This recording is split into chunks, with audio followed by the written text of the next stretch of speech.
Good morning from Arad, Israel. And today, It's May 5th. May 5th. March 5th, sorry. Oh, we had a slip. It was March 5th.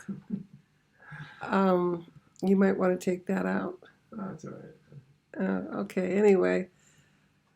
We looked at how man was made last week, and there wasn't a whole lot more to say about that.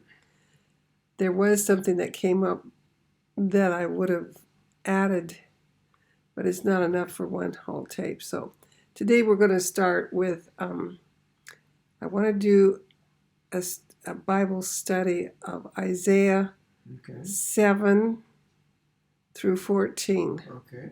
So it'll take a number of weeks to do all of that. Okay. And so we won't get very far today because I think we need to know what the setting is, what's going on at that time. Yeah. And if we don't understand then it doesn't really project into meaningful stuff for us now. A lot of people read Isaiah don't even think about that. Yeah. No, they already assigned most of it to today, but it really can't be understood for today unless you understand what was going on then. And some people like to talk about a repeat of a prophecy because a lot of the prophecy was fulfilled at that time. Yeah. That are in those chapters. There's only one segment that hasn't been, primarily, and that's the rejoining of the northern tribes with Judah. Yeah.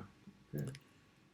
So if there's any repeat of the original prophecies that were meaningful at that time, they're not going to be the same. They're not going to be completely applicable to the situation today. Right. So they were focused more on that time. Yeah. So I want to give that as a basis for understanding that section of Scripture. Okay. And then we'll look at the parts that have to do with today. Okay. There was one thing I saw this week in a video about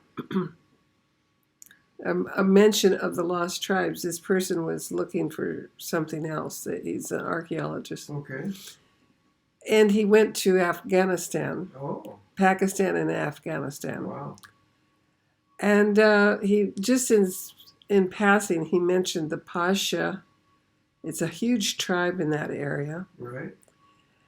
That when he asked the taxi driver what tribe he was of, he said,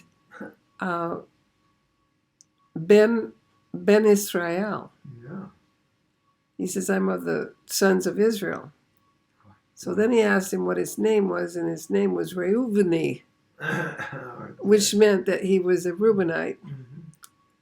And these people somehow understand that they were from Israel. And that's been kept all the way down. They know it. And this is the Taliban. Oh, yeah. So somebody asked him later, well, what does that mean? The Taliban are going to be going through Tel Aviv? Well, I just want to say this. Everyone knows that the Taliban have been fierce fighters. No one has been able to conquer them. Right. Yeah. The northern tribe was known for being very fierce fighters. Yeah. So when Assyria took them out, they incorporated these fighters into their army. Mm-hmm. This backfired on them because they actually joined Babylon to take down Assyria.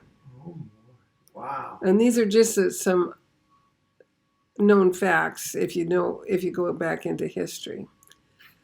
So the northern tribe was known to be in Assyria and on the outskirts of Persia. They were probably part of the Medo-Persian Empire. Mm-hmm. Wow. And so that's why these fighters call themselves B'nai Israel. or sons of Israel. Yeah. Wow. Because they're leftovers that never came back to Israel and never joined Judah. Wow. So that's just a little bit of an introduction to some of the reason why these scriptures might have some importance. It would have been interesting to have asked them if they ever thought about going back to Israel or not. Yeah, well, it would take someone going in there among them, and whoa, that's scary. Maybe so. Maybe somebody will do it someday. Many people know that Yair Dividi, a Jew here in Judah, Israel, is looking at where the northern tribes dispersed among the west. He feels like more of them are among the west. That may or may not be. Yeah. However, Scripture talks about them coming from the west and from the east. Yeah. So we can't discount that we're going to find groups of them in the east as well. So with that little introduction, let's go back in history and see what's happening in Israel. Chapter 7 of Isaiah. And it came to pass in the days of Ahaz. Now, some people pronounce it Ahaz. Ahaz? Ahab. No, this is not Ahab. Ahab was the Israelite king that was so bad. Yeah. This is Ahaz. Okay. The son. The problem with this is a good translation into English, but he translates the names into how they're pronounced in Hebrew, and so I have a hard time going back to what was the English for that name. They can look it up in the Bible. Yeah. So it came to pass in the days of Ahaz, the son of Jotham, and I think that one is called Jotham. I think so. Jotham, that's what, because they turn all the J's into Y's. Jotham, the son of Uzziyahu, which was Uzziah, king of Yehuda, that Rezin, the king of Aram, and that's way up there in the north part of Syria, and Pekah, the son of Remaliah, king of Israel, went up to Jerusalem to war against it, but could not prevail against it. And it was told the house of David, saying, Aram is confederate with Ephraim. Now, Ephraim is the big name of the northern kingdom. Right. And so this Pekah, who is of Israel, because at this time the two are split, and so the northern kingdom quite often is called Israel, and the southern is called Judah. Right. And so this Pekah is of Israel, and now he slips and calls him Ephraim, because Pekah is the head of all the tribes up there. He's the king. So another interchange of things is Ephraim and Joseph for a heading, because Ephraim was made firstborn when Jacob crossed his hands. Right, and back in Genesis, Egypt when Jacob was dying. Right. Yeah.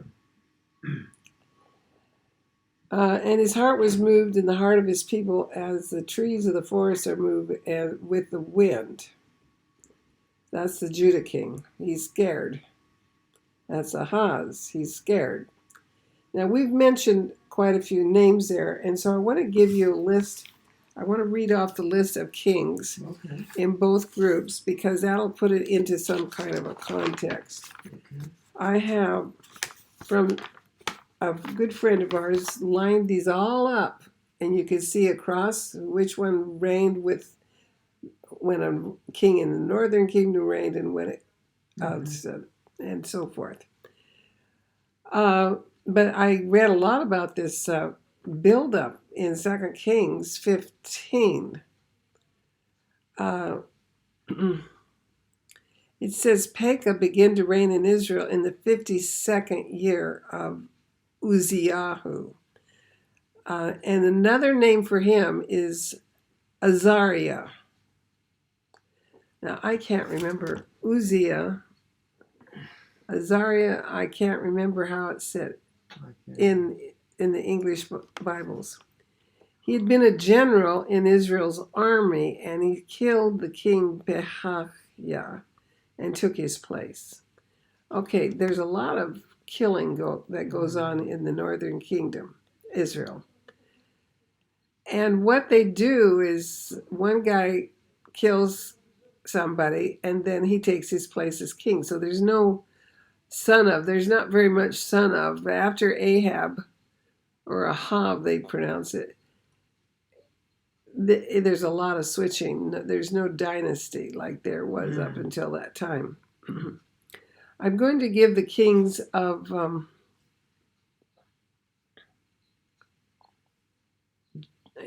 Judah first. Ahaziah. That's the one that's the same as Uzziah.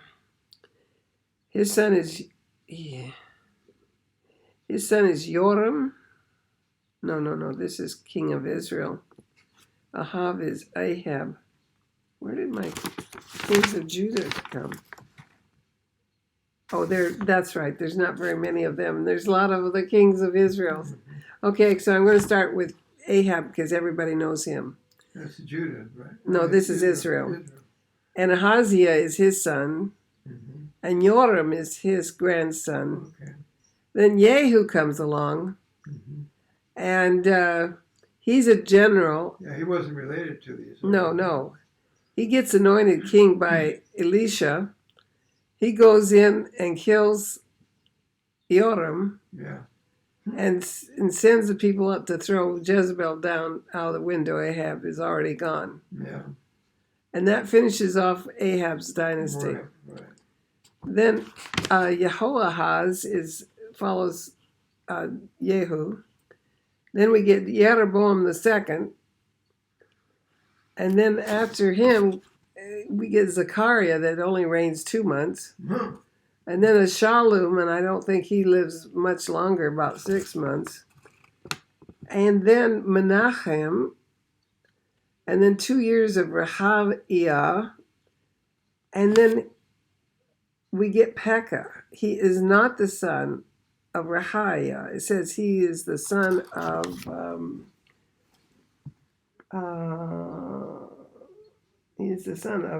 Ramalyahu. Ramalyahu was the general in the army. Like the other guy that we mentioned. Yeah. And so Pekah is his son. They kill off Pekahiah, and Pekah becomes the king. So that's who the one we're dealing with in Isaiah, Pekah. Oh. And Hoshea follows him. And after Hoshea, they get taken out by the Assyrians. Okay. Now they pay off one king with all the gold that they have. He's from Aram and Damascus. And it's after that they are under his rule, so to speak. They have to pay him duty or the privilege of existing from that point on. In order for him not to destroy them or something, they pay this money. Yeah, it's sort of the thing that they did in those days. So Hoshea is the last king of Israel. Now, during Zechariah's 2 months, that's when... This is Judah now? No, this is still Israel. Pul of Assyria came in. That's where they paid him off. It was Assyria, not Syria. It was Assyria. Yeah. And they paid him off, and then they were servitude to him until Assyria comes in again at Hoshea. And the reason why they come in is because Hoshea doesn't send the tribute. Oh, okay. And so they come in and take them out. Yeah. Huh. So maybe they didn't have any more gold.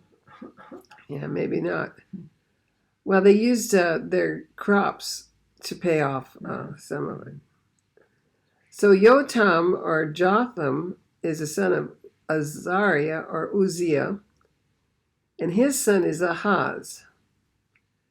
And Ahaz is only 16 years old and he becomes king. Wow. Teenagers. So, and then his son is Hezekiah, and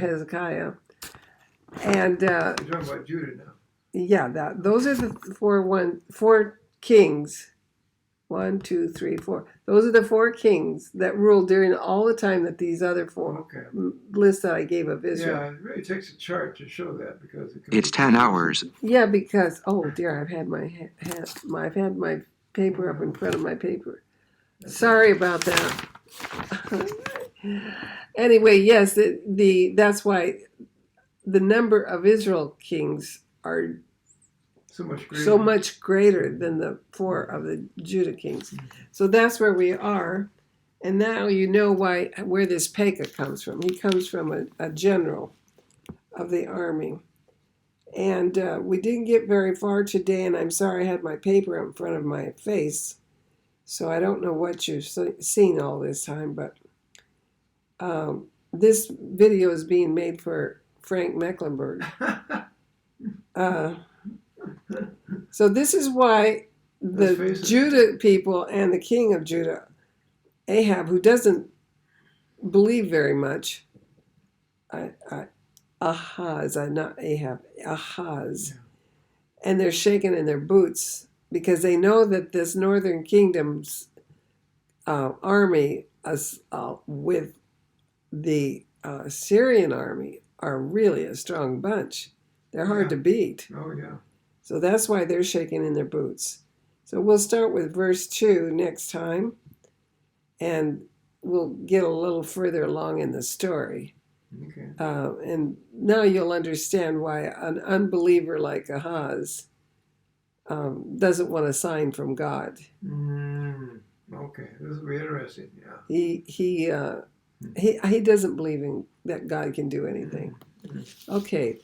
So have a good day, and we'll see you next